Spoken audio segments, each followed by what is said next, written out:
Hi, I'm Deborah, and I'm going to show you how to properly plant a tomato. The first thing that you want to do is you want to snip off all the bottom leaves.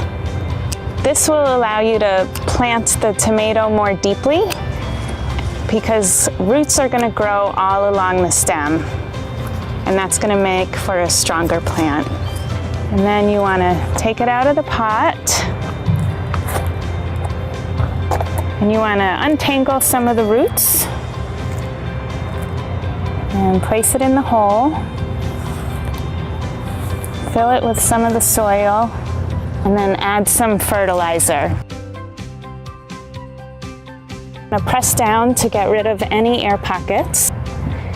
And then I like to create a bowl around the plant so that when you water it, it pools around the roots. Tomatoes can get large, so you're definitely going to want to support it.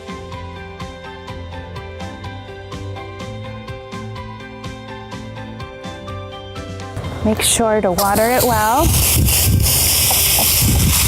And that's it. For more gardening tips, go to gardeners.com.